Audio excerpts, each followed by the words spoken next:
Olá, bem-vindos ao Ondas de Conhecimento. Eu sou Felícia Arbex e este é o videocast do Pré-Amar. No episódio de hoje, eu vou te atualizar sobre as iniciativas científicas voltadas para a restauração dos ecossistemas marinhos. E para este bate-papo, eu estou na companhia de duas especialistas no assunto e que dominam esse tema porque são atuantes quando o assunto é restauração. Comigo, Karina Macei, nossa conhecida, do Pré-Amar, e também Raíssa Tavares. Raíssa, muito obrigada, meninas, pela presença de vocês.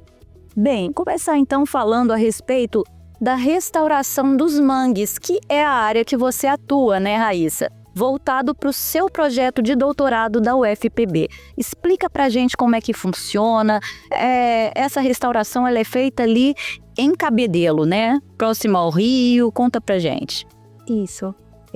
A ideia surgiu dessa necessidade de entender que a área de mangue é uma área que ela precisa ser preservada e muitas das vezes ela precisa ser restaurada para que ela possa estar retornando os serviços ecossistêmicos, que é a parte boa que o meio ambiente pode nos oferecer.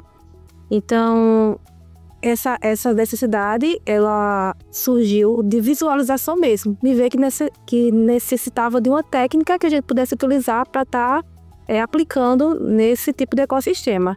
Então, eu levei a ideia do doutorado para a Secretaria de Meio Ambiente de Cabedelo, e lá nós somos abraçados com um local para poder criar o protótipo e também com a ajuda dos colaboradores de lá, do Horto. E a gente fez o projeto piloto, na qual a gente conseguiu reproduzir espécies de mangue vermelho e de mangue vermelho e mangue branco. E a gente conseguiu produzir 900 mudas de uma única vez só. Então, partindo daí da tecnologia, a gente foi para a segunda etapa, que foi levar essas mudinhas para o ambiente onde elas iriam fazer a restauração. Em qual área de Cabedelo? Então, a gente trabalhou ali, o protótipo a gente desenvolveu no Horto Municipal de Cabedelo, inclusive ainda está lá instalado, e o local onde a gente levou as mudas depois de produzidas foi para ali o Maceió, de Intermares, onde tem a junção do Rio Jaguaribe, desembocando lá no mar. Que a gente viu que aquela área ali ela é carente dessa recuperação desse ambiente. Então a gente levou para as mudas lá para fazer esse teste, esse piloto, com essas mudas, e a gente está conseguindo acompanhar agora nessa fase e estamos tendo bons resultados com relação a isso. Esse trabalho já vem sendo desenvolvido há 1 ano e meio, Isso. A gente conseguiu pegar as canetinhas, que ela teria todo um caminho. Canetinha por causa do formato dela. Isso. Na verdade, cientificamente, o nome dela é propágulo, mas a gente fala canetinha até mesmo para a questão da educação ambiental com as crianças, de explicar para eles o que é aquela canetinha. É uma espécie de propágulo, que é o que, na verdade, se assemelha a uma semente do mangue que a gente vai utilizar para reproduzir aquela espécie. Então, muitas das vezes, ela cai lá no rio, faz todo o caminho ali, vai desaguar no mar e acaba aparecendo ali na praia. Muitas das vezes, quando ela encontra a condição ambientalmente saudável, natural, ela ali mesmo nasce.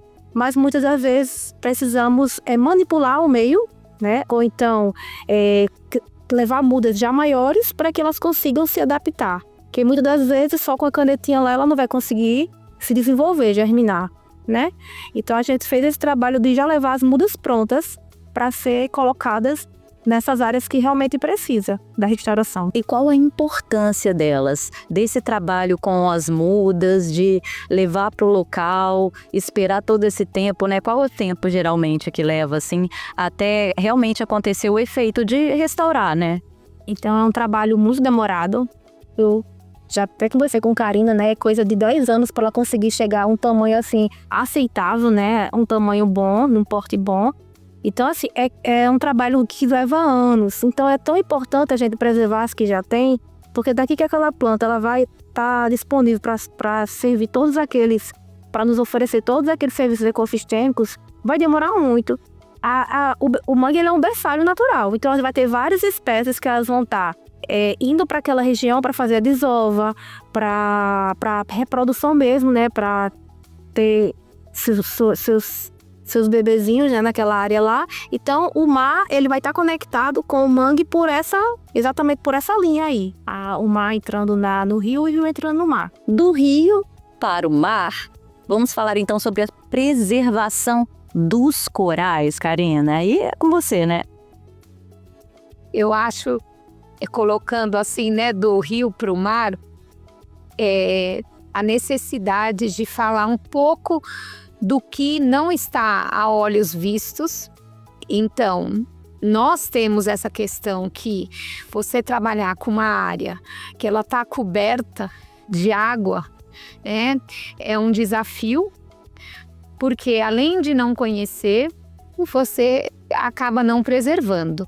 E nós, enquanto educadoras ambientais, eu falo, cada uma tem alguns desafios, né? Como o mangue, já nesse caso, também tem um histórico, né? Que daí Raíssa vai falar.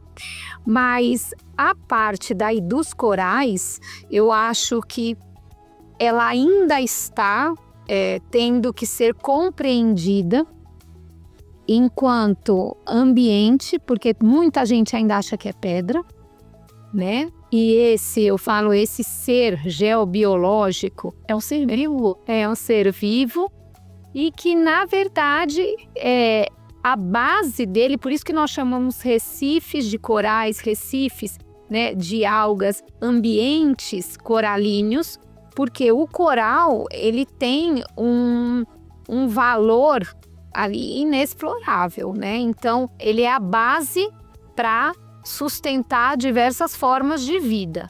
Então, a gente chama sempre esse ambiente como ambiente recifal, porque no Nordeste nós temos várias espécies de coral, mas nós temos também muitas macroalgas, nós temos vários organismos que eles têm a composição carbonática. Como a gente tem de ossos, né, assim, eles têm essa necessidade também de estarem fazendo todo esse fluxo do carbono, do oxigênio, né? Então, toda essa área marinha, como, né, a Raíssa falou, daí às vezes ter que ter esse mix aí de nutrientes, acaba interferindo também de forma positiva, ou pode ser de forma negativa, nessa composição ou nessa calcificação desse ambiente.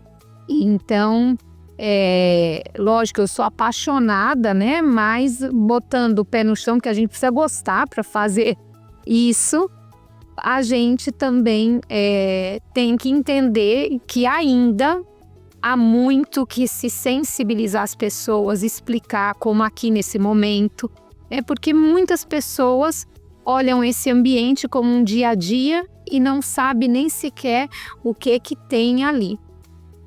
Aqui em João Pessoa, inclusive, né, no Bessa, se não me engano, há corais raros. Então, nós temos o Brasil, o Atlântico Sul, né? O Brasil, ele abriga as únicas espécies coralíneas do Oceano Atlântico Sul. E nós temos poucas espécies. Então, em termos de biodiversidade, é pequeno. Porém, nós temos um alto grau de endemismo. O que é endemismo? É que só existe algumas espécies aqui. E aí, nós também estamos mostrando para o mundo todo que essas condições de ter sedimento, né, muitas vezes ali nutrientes de aporte do rio, o mangue, nem sempre está juntinho do coral como em outros locais, mas nós temos também águas rasas. E nós temos agora também, agora não, já há alguns anos, corais que foram descobertos em áreas profundas. Então, o Brasil, ele está mostrando, né, para o mundo ainda que precisamos conhecer, ter mais ideia, pesquisas para a gente poder, assim como o Pré-Amar, né, que é o único aqui e está sendo um modelo para o Brasil e para outros locais, de entender esse funcionamento e as influências nesse sistema. Não é apenas um fator, né? São vários fatores que são grandes desafios quando a gente fala de restauração de corais, de proteger os corais. Quais os principais desafios? O desafio nós estamos com um aumento acelerado do turismo, o lixo marinho, né? O Recife, assim como o manguezal, ele acaba formando uma teia que vai segurando tudo que é resíduo. Então, a poluição também, né? Isso é uma das, eu acho que das fontes poluentes, é um dos desafios mais difíceis da gente conseguir superar, né? Porque não é só isso, o fluxo das embarcações, né? Que também a gente está falando de poluição sonora, nós estamos falando de poluição também, né? Do combustível, o protetor solar. Olha, né? Então, assim, é um conjunto de fatores, né? Mas eu acho que passa principalmente pelo entendimento, a primeira coisa, porque nós não tivemos isso na escola. e como tem sido feita a restauração com foco nos corais? Então, eu tive a possibilidade, né, de aprender um método fora e aplicar, né, com as nossas espécies. Nós somos uma das únicas iniciativas do Brasil, então a gente também ainda está produzindo dados, né? Mas essas metodologias a gente está vendo que tem resultados eficazes e os manuais, existem muitos manuais, né? Mas o que é o princípio básico? Não é restaurar por restaurar, é você antes entender quais são os efeitos que estão, né, ocorrendo naquela área, porque você pode gastar muita energia e ter uma fonte poluidora ali que nunca vai conseguir vingar, seja o manguezal, seja o coral. Por exemplo, Karina, quando a gente fala de branqueamento dos corais, né, que acontece pelo aquecimento da água, muitas vezes devido às mudanças climáticas, né, que realmente o coral fica branco. A gente vê, né, que aconteceu, inclusive acho que ano passado foi Isso. o maior ênfase assim. A recuperação, quando há o branqueamento, é uma dúvida que eu tenho. Sim, existe recuperação. Por isso o entendimento de quais os fatores que a gente precisa entender se aquela área também é uma área boa para a gente instalar o processo de restauração. Porque enquanto é pesquisa, é experimental, mas no momento que você, né, depois já coloca como um plano diretor, coloca como uma área marinha protegida ou uma área de uso restrito, Identificar, né? Você está garantindo com os dados científicos e uma coisa, olha, importantíssima, o saber popular. Porque quem está nessa área são pescadores, pescadoras, marisqueiras, são comunidades locais. Não se pode ir fazer, porque eu vou fazer lá porque é legal ou porque eu achei. Não, tem que procurar essas pessoas. Elas têm que fazer parte do processo, ambos os projetos. Só eu acredito que tiveram êxito porque desde o início teve o envolvimento, o respeito com essas pessoas. Eles têm um conhecimento, eles têm um manejo, a facilidade tanto no manguezal, no Recife de coral. Então isso eu acho que é uma base importante que mesmo o Brasil, né, com poucas iniciativas, mas ele está conseguindo mostrar, e olha, eu digo porque eu, né, tive em outros eventos fora, que nós temos essa particularidade e também eu acho que até anima, né, da gente ter essa criatividade em trazer coisas que em muitos lugares estão caríssimos. Um exemplo, né? No caso da canetinha, é a própria caneta vai fazer, né, o sistema de muda. Mas o coral não tem raiz. Ele é o carbonato. Então, na minha intuição na época, o que eu fiz? Eu já estava trabalhando, né, lá no manguezal, lá em Cabedelo, com marisco triturado através de um projeto do professor Zorro, com as marisqueiras e a Secretaria também de Meio Ambiente, que inclusive o professor Zorro faz parte, né, do Pré-Amar, e a professora Ariana, né, então essa equipe. E o marisco triturado, eu pensei, é carbonato de cálcio.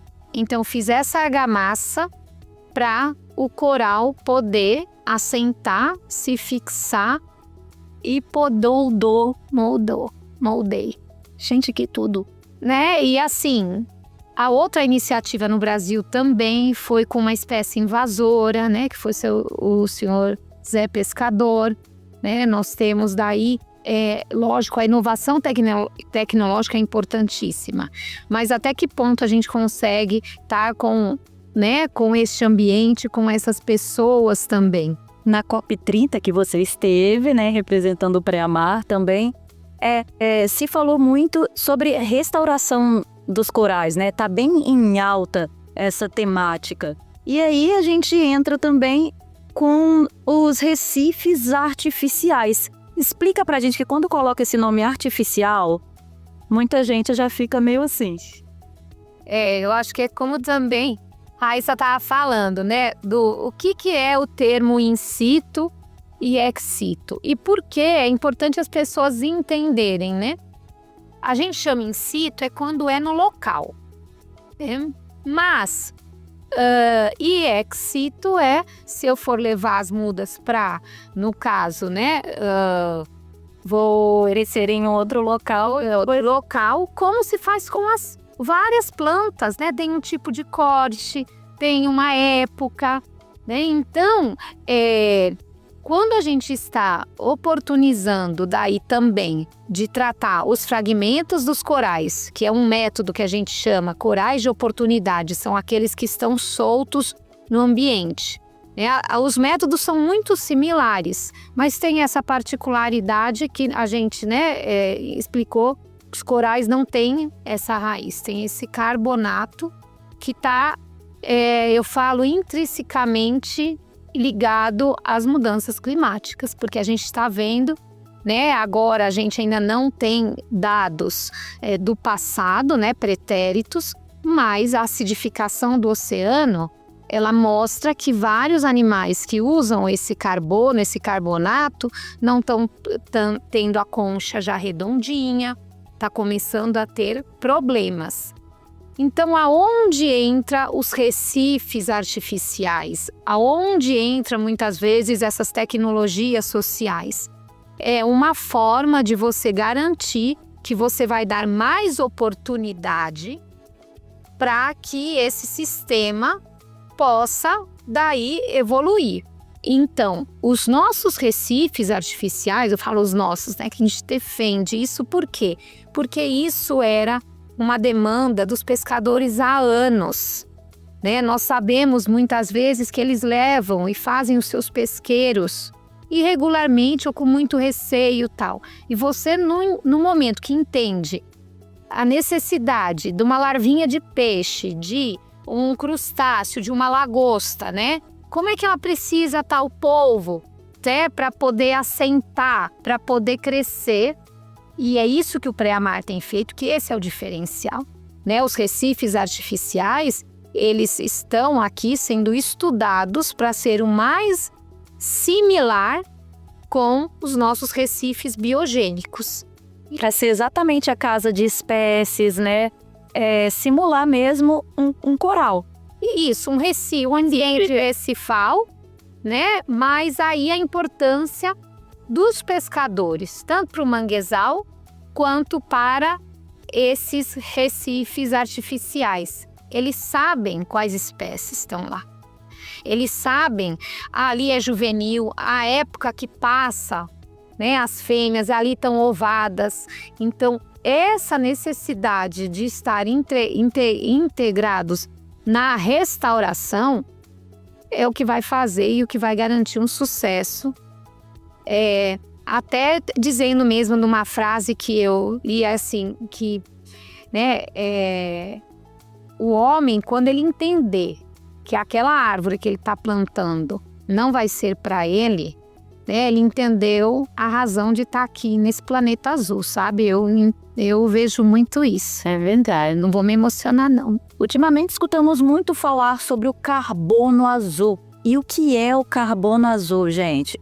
Ele é o termo usado voltado para o que é naturalmente capturado e armazenado por esses ecossistemas também, né? Explica um pouquinho pra gente, porque vocês são cientistas, mas a população não sabe muito bem como funciona. Vou explicar tudo no mangue?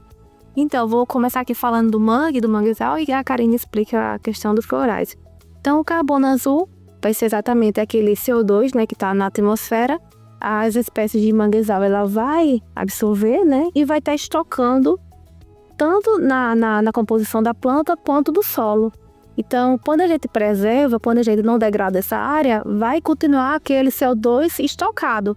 A partir do momento que a gente retira aquela vegetação, vai deixar exposto e aquele CO2 ele volta para o meio ambiente. Então, aumentando ainda mais, né, os riscos do efeito estufa, das condições climáticas, né?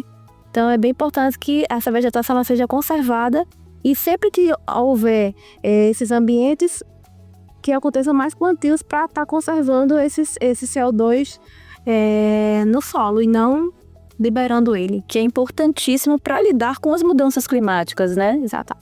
Pois as algas, que muitas vezes as pessoas, né, chamam, esse sargaço, né, na praia, e quanto que tem vindo, né, também as canetas de mangue, várias algas também dão na área estuarina, né? Então, como está conectado, mas que hoje, né, no manguezal já se consegue mensurar a quantidade desse estoque de carbono. Já no ambiente, né, recifal, ainda estão definindo metodologias aplicáveis, né? Então, a gente sabe que alguns animais, como as baleias, e que a Paraíba, né, ela foi o polo baleeiro do Brasil, segundo polo, né, baleeiro ali no distrito de Coxinha, em Lucena, né, e é rota ainda de baleia. Elas têm um papel importantíssimo também nesse fluxo, né, do carbono. Então, vários animais também e vegetais, como as algas, né, e eu digo também esponjas, então eles fazem parte desse sumidouro, né, de armazenamento para a gente poder também estar respirando, né? Todo mundo brinca que muitas vezes quando a gente vai fazer as ações, né, eu falo da década do oceano, mas nós nunca tivemos, né, tanto pela ONU, que é a Organização das Nações Unidas, e da Unesco, 2 décadas contemporâneas, da mesma época, a década da ciência oceânica, junto com a década da restauração de ecossistemas. Para a gente atualizar o pessoal, o que vocês podem falar para a gente de novidade, ou que vocês acham assim que a gente ainda não sabe a respeito dessa importância da preservação, tanto no mangue como também em relação aos recifes de corais? Entender que o mangue ele traz benefícios para a gente, ele está prestando serviços ecossistêmicos. Como é isso? A regulação do clima. Ele está ali servindo como um local onde espécies estão se reproduzindo, que mais na frente vai ser um recurso para os pescadores, né? Vai ser o seu sustento. Então, assim, está tudo relacionado. Então, o bem que a gente faz para o meio ambiente ele nos devolve, a gente precisa manter esse ecossistema saudável para que a gente possa estar recebendo esses serviços ecossistêmicos. O que, assim, trazendo positivamente agora o entendimento por parte de muitas pessoas que estão trabalhando, que são usuários dos ambientes, né, costeiros, e no caso dos corais, que não estar preservando esse recife de coralíneo, recife de coral, ele vai estar ocasionando um efeito cascata para o recurso que ele próprio está trabalhando. Então, não só estou falando da pesca, mas muitas pessoas, muitas meninas utilizam sabonete ou shampoo de água-viva e nem idealiza de onde veio isso. Nós temos medicamentos, né, que vêm da toxina das esponjas, né, medicamentos que a gente utiliza, né, Buscofem, né, Buscopan, tal, tem vários desses medicamentos, além da alimentação. Mas o que eu acho assim interessante é que nós estamos passando um momento que dá para a gente tentar ainda fazer algo. Porque o próprio turismo, o que todo mundo vem e quer ver? Peixinho. Seja uma criança, tem peixe, né? Mas o peixe só vai estar lá e as espécies só vão estar lá se aquele ambiente estiver saudável. Então, isso também é uma consequência para o turismo. Então, acho que está havendo esse momento aqui no estado, dessa percepção da gente poder fazer um turismo responsável e garantir daí também o respeito para essas comunidades. E também tem uma novidade aí, né? Voltado para esse trabalho de restauração dos mangues, né? Conta para mim que vocês duas trabalharam juntas, estão juntas nessa. Eu tive muita ajuda, a Karina, a professora Cristina Crispim também, que ela tem linhas de trabalho dessa área. Então a gente conversou e viu que a gente poderia fazer essa reprodução in situ, né? Que é fora do ambiente, que a gente pode tanto fazer o plantio naquela área de mangue, como a gente também pode reproduzir e levar para lá em um tamanho maior para garantir maiores condições de sucesso. Então eu falei, olha, Karina, a gente está com essa proposta, vai dar para fazer?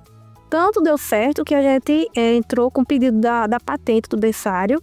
Então a gente está nessa fase aí, colocando para frente, né? Já foi dada a entrada e a gente sabe que tem um percurso para percorrer, né? Mas esperamos que a gente consiga obter essa patente desse trabalho maravilhoso que só tem trazido bons resultados para a gente. Quando você busca ter esse reconhecimento do método que você utilizou, é você mostrar muitas vezes que até neste caso, a baixo custo, é possível fazer. Então, nós temos locais litorâneos, secretarias também, que poderiam, em seus hortos, colocarem esse tipo de viveiro e esse formato, né? Então, o patentear é reconhecer, né, dar mérito também, mas poder ser replicável e pelas condições que o próprio ambiente impõe. Então, lógico, a gente tem uma área de manguezal, né, na nossa costa, a gente já perdeu muito, né, na nossa Amazônia Azul, mas você tem salinidades diferentes, você ao longo do ano tem locais que a gente fala estação seca, chuvosa, em outros tem as outras estações, nós estamos vivendo as mudanças climáticas.